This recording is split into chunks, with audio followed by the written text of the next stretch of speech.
Namaste students. In our previous video, we have studied about the two chemical properties of the oxygen family. Those two chemical properties were oxidation state and the reaction towards the hydrogen, means the different properties of the hydrides of oxygen family. Now, in this video, we will talk about the reactivity towards the oxygen and the reactivity towards the halogen, means the oxides of the oxygen family and the halides of the oxygen family. So, without any delay, let's get started.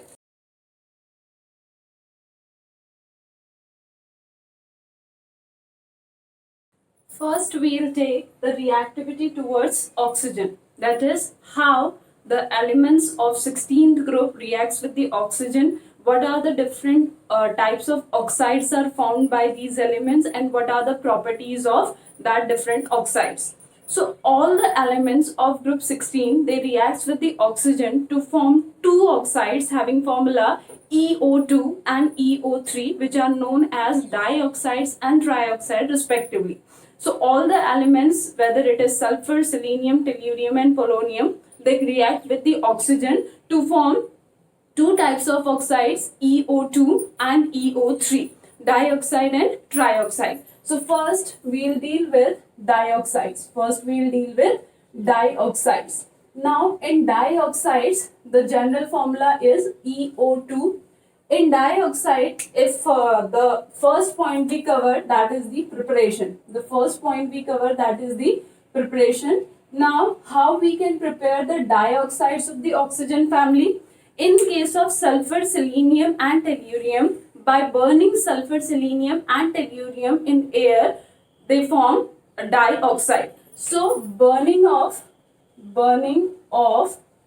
sulfur, selenium and tellurium in air form dioxide having formula EO2. So sulfur, selenium and tellurium, they burn in air to form dioxide having formula EO2. If we talk about the structure, first of all, we'll talk about SO2. Now, in SO2, this SO2, S is sp2 hybridized. In SO2, the S is sp2 hybridized and SO2 is a gas. Why SO2 is a gas? Because the molecules of SO2 are held together by weak van der Waals force of attraction. And because of weak van der Waals force of attraction, this SO2 is gas. So SO2, first of all, it is a gas because the molecules are held together by weak van der Waals force of attraction. Second thing, in SO2, the sulfur is sp2 hybridized.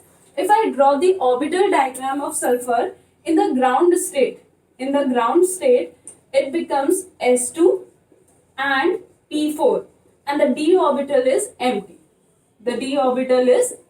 This is S, this is P and this one is D. As soon as oxygen reaches to sulfur, what happened? Energy is created and that energy excites P electron to D. So in excited state, the configuration becomes S2, P3 and D1.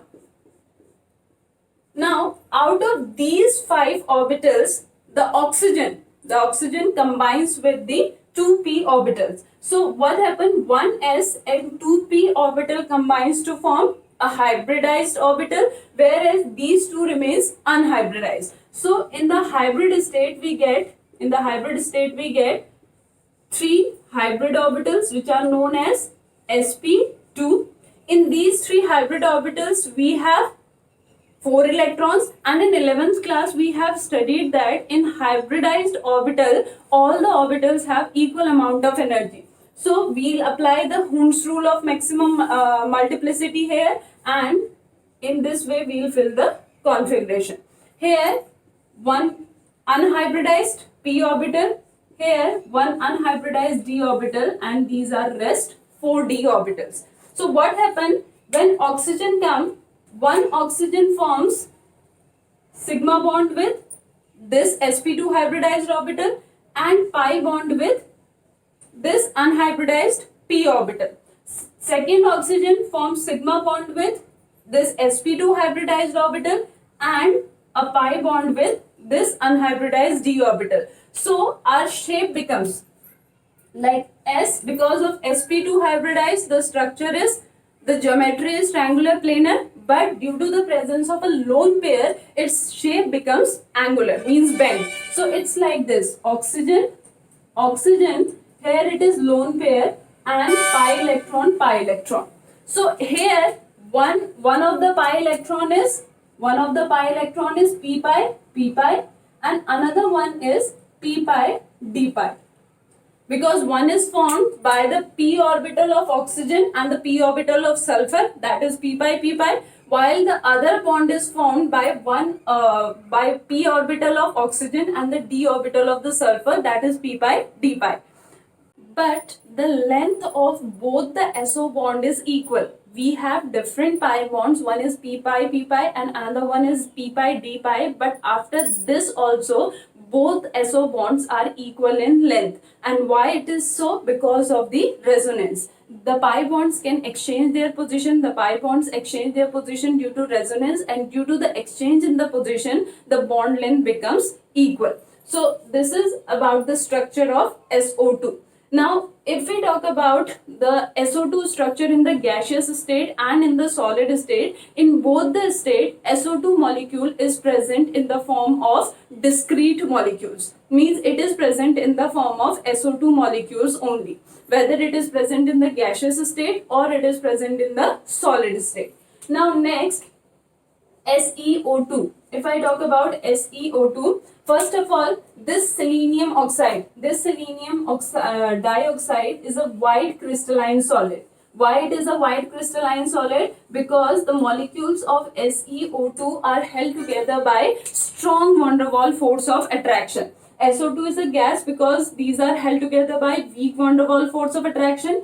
SeO2 is a white crystalline solid because these are held together by strong van der Waals force of attraction. Second thing, if we talk about the structure of SeO2 in the gaseous state, the structure is similar to that of the SO2. In the gaseous state, the structure is similar to that of the SO2, but in the solid state, SeO2 is present in a linear polymeric chain.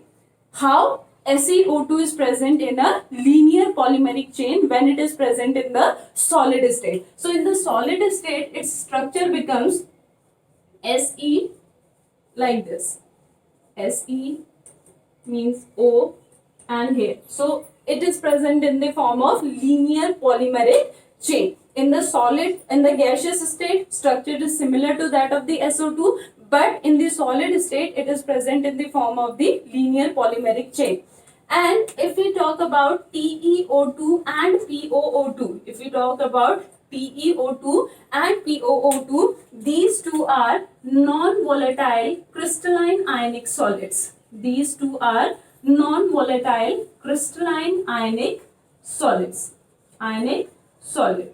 So why these are solids? Again, due to the strong van der Waals force of attraction. So SO2 is a gas due to weak van der Waals force of attraction. SeO2 is a white crystalline solid due to strong van der Waals force of attraction, and TeO2 and POO2 are non-volatile crystalline ionic solid due to high van der Waals force of attraction.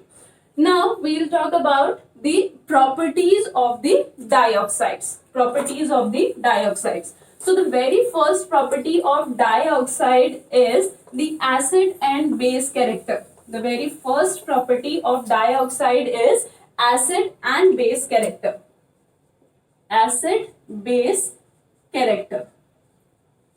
Now, if we talk about the dioxides of the oxygen family, differ with each other in the reaction with the water also. Means they react differently with the water. Different oxides reacts differently with the water. For example, when SO2 reacts with water, then it forms H2SO3. Now, what is the property of H2SO3? I hope the name you know that H2SO3, it is sulfurous acid. So, SO2 when reacts with water, it forms H2SO3, and this H2SO3 cannot be isolated. cannot be isolated, means it remain in the solution and we can't isolate H2SO3. We can't separate H2SO3. It remain in the solution as soon as it's formed. But when SeO2 reacts with H2O, then it forms selenious acid, that is H2SeO3.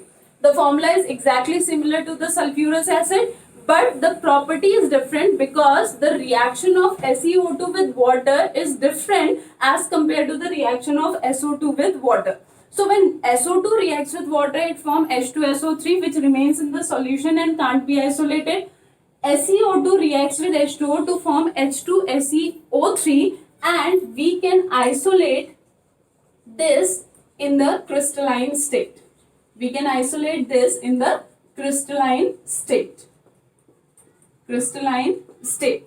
And if we talk about POO2,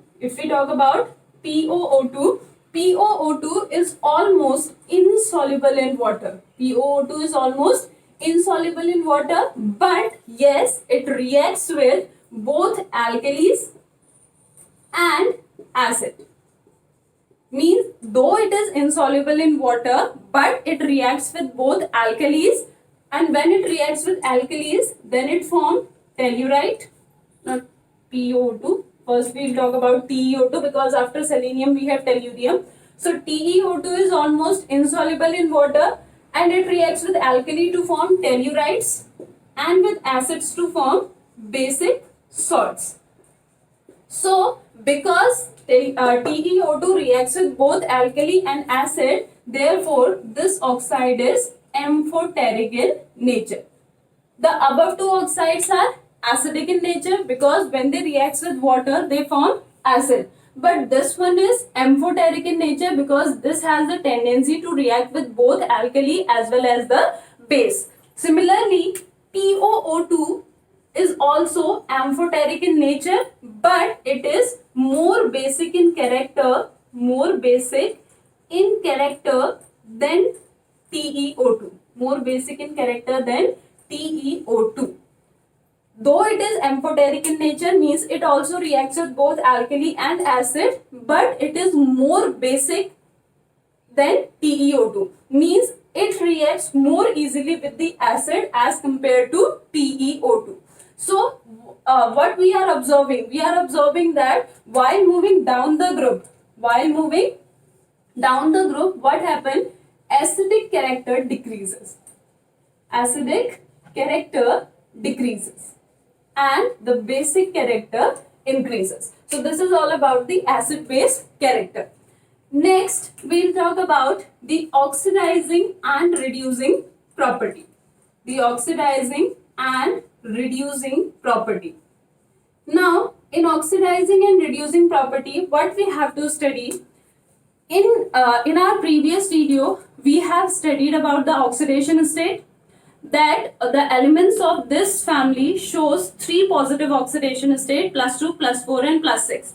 And if we talk about sulfur is more stable in its +6 oxidation state as compared to +4 oxidation state. It means if we talk about SO2, in SO2 sulfur is present in +4 oxidation state and it want to convert into more stable oxidation state, that is +6. So it acts as a good reducing agent. Why it acts as a good reducing agent? Because in this sulfur is present in its +4 oxidation state, and in case of sulfur +6 oxidation state is more stable as compared to +4 oxidation state. Therefore it acts as a good reducing agent. Second thing, we studied in our previous video that while moving down the group, due to inert pair effect, the stability of +6 oxidation state decreases. Due to the decrease in the stability of the +6 oxidation state, in case of tellurium and polonium, +4 oxidation state is more stable. So on moving down the group, what happened? +4 oxidation state becomes more and more stable, as a result of which reducing power decreases and oxidizing power increases. So if we talk about TeO2, if we talk about POO2 is good oxidizing agent. It's good oxidizing agent. So on moving down the group, due to the instability of the higher oxidation state, that is +6, as a result of the inert pair effect, the reducing power decreases and the oxidizing power increases. So these two are the properties of the dioxide. Now we'll study the another type of oxide which is formed by the oxygen family, and the name of that oxide is trioxide, having formula EO3. Next we'll talk about trioxide having formula EO3.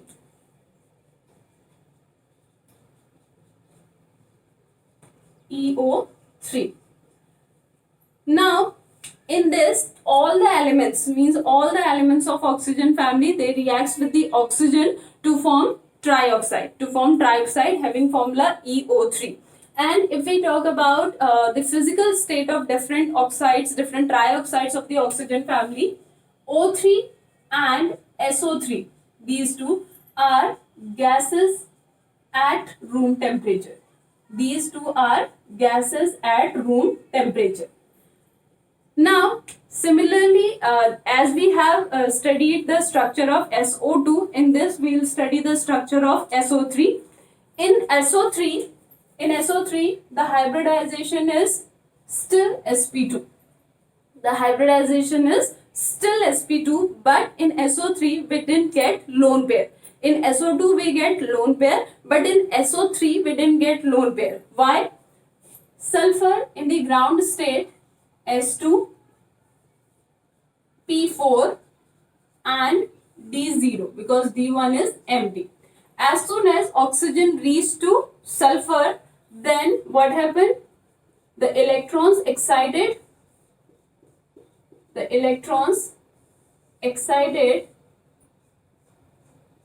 like this. Means there is jumping of electron from the s orbital also, due to the need electron from s orbital also jump.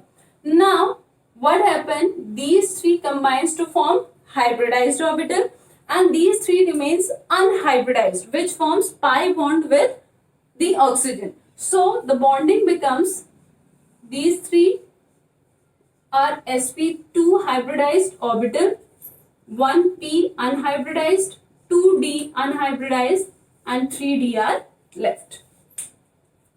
Now oxygen forms sigma bond and pi bond.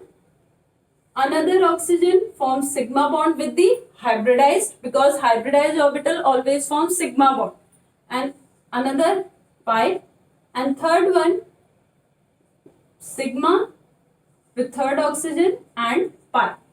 In this also we get one p pi bond and two p pi d pi bond. So due to sp2 hybridization, the geometry is triangular planar, and because no lone pair is there, therefore the shape also becomes triangular planar. So it becomes like this, O, O, O, like this. Now one of the pi orbital is p pi, while the other two are p pi d pi, but we can't say that yes, this is p pi and these two are p pi d pi. Means the position of p pi and p pi d pi are not fixed due to the resonance, as a result of which all SO bonds are equal in length, just like that of the SO2. So O3 and SO3, they are gaseous at room temperature because of the weak van der Waals force of attraction, and this is all about the structure of SO3. Now in SO2 we have studied that whether in the gaseous state or in the solid state, SO2 exists as a discrete molecule. But in SO3, if it is in gaseous state, then its structure is like this only. Means separate molecule of SO3 are there. But in the solid state, it present in two form. Either in the cyclic,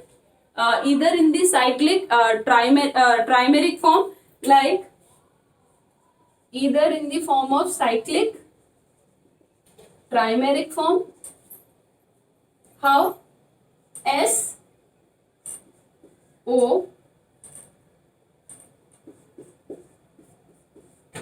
just form a benzene ring like this. Like this. Here, 2 oxygen, 2 oxygen, 2 oxygen, 2 oxygen.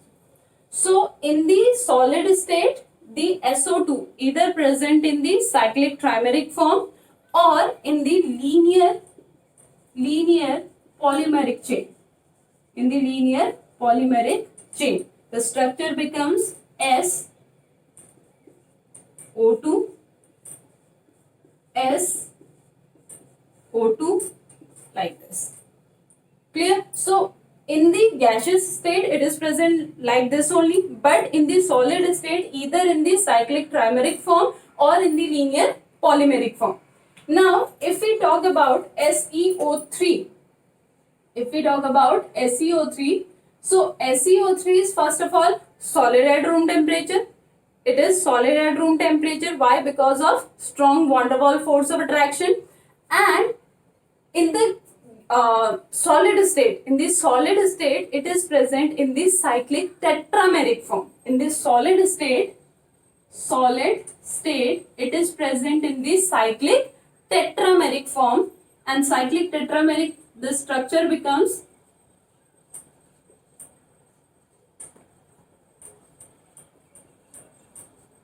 like this. O, O, O, O, O, O, O and O. The structure becomes like this. Means cyclic tetrameric means 4 SO3 molecules are arranged in a cyclic tetramer, in a cyclic form. Here 3 SO2 are present in a cyclic form. That's why cyclic trimeric, and that is cyclic tetrameric. So in the gaseous state, whether O3, SO3, SeO3 and TeO3, they are present like this only. But in the solid state, the SO3 is present in 2 form and SeO3 is present in the cyclic tetrameric form, whereas TeO3 is present in the octahedral form. So this is the preparation and the structures of the trioxides, and all the trioxides are acidic in nature. As we have studied in dioxide, that as we move down the group, acidic character decreases, the last one becomes more basic. But in trioxide, all trioxides are acidic in nature.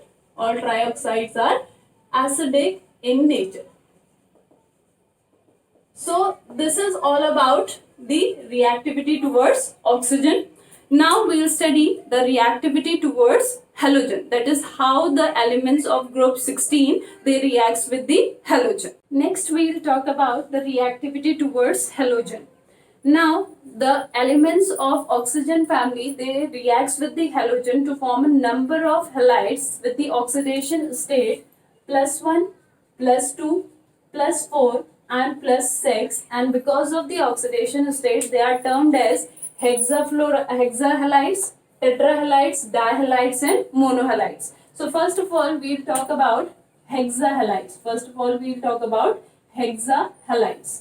Now only fluorine form hexafluorides, means we get only hexafluoride. So first of all, only fluorine forms hexafluoride. Only fluorine forms hexafluoride. Means in case of hexahalides, we get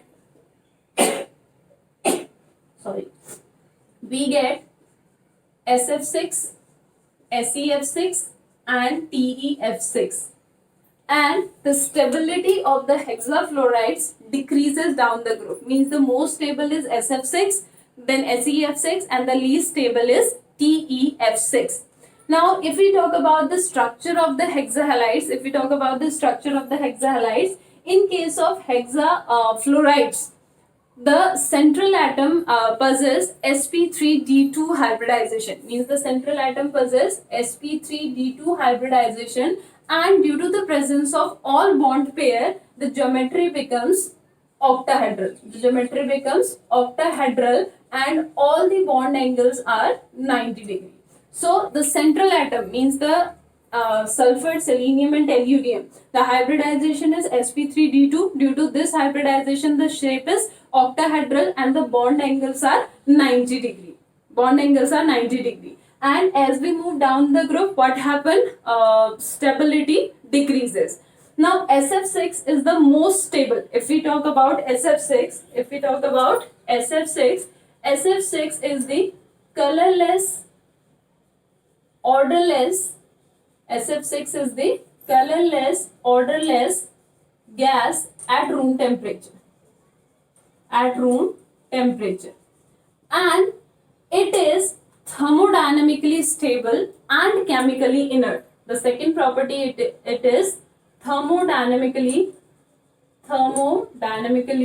stable and chemically inert.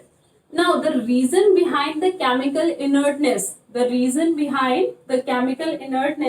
is that the sulfur is surrounded by, we know that the size of the sulfur is small and it is surrounded by 6 fluorine atoms. So these fluorine atoms protect the sulfur to react with the other elements, and that's why it is chemically inert. So these 6 fluorine prevent sulfur to react with the other element, and that's why it is chemically inert. And it is so much chemically inert that even the hydrolysis process cannot take place in SF6. So if you have given the reaction that SF6 plus water, what will be the product? The product is nothing. Because of 6 fluorine atoms, the SF6 is highly chemically inert, as a result of which it do not undergo hydrolysis and do not form any product. But as we move down the group, the size of the central atom increases. Due to the increase in the size of the central atom, they can easily undergo hydrolysis. So as we move down the group, the extent of hydrolysis increases. And if we write a reaction for TeF6 plus water, then it forms H6TeO6 plus HF. So on moving down the group, what happened? Extent of hydrolysis increases, and due to the increase in the extent of hydrolysis, TeF6 easily undergo hydrolysis to form the product, but SeF6 doesn't undergo hydrolysis. And due to the chemical inertness and thermodynamical stability, due to this SF6 is used as an insulator in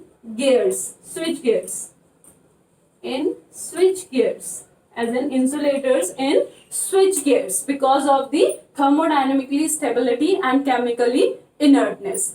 This is hexahalide. Next, tetrahalides. Now we can't say that only fluorine form tetrahalides, because chlorine also form tetrahalides, but the most stable tetrahalides are tetrafluorides. Yet it is the fact that though chlorine also forms tetrachloride, but the most stable tetrahalides are the tetrafluorides. And in tetrafluorides, if we have SF4 is gas. If we have SeF4 is liquid. And if we have TeF4, then TeF4 is solid at room temperature because of the van der Waals force of the attraction. The SF4 are gas, SF4 is gas, SeF4 is liquid, and TeF4 is solid. If we talk about the hybridization of the central atom, is sp3. The hybridization of the central atom is sp3d. In this, the hybridization of the central atom is sp3d, but due to the presence of a lone pair, the shape becomes seesaw. Otherwise, in case of sp3d, we know that the geometry is triangular bipyramidal, but due to the presence of a lone pair and lone pair repulsion, the shape becomes seesaw. So in SF4 also the shape is seesaw. SeF4, TeF4, in all the case the shape is seesaw. Now, because of the presence of lone pair, all the tetrahalides act as Lewis base. Why they are act as a Lewis base? Because of the presence of lone pair of electron. They can donate the lone pair of electron and hence act as a Lewis base. For example, SF4 plus BF3, it gives SF4BF3. This arrow means the coordination bond. This arrow means the coordination bond that SF4 donate the lone pair of electron to BF3, which is an electron deficient compound. But because its central atom can extend its coordination number up to 6, therefore these also acts as Lewis acid.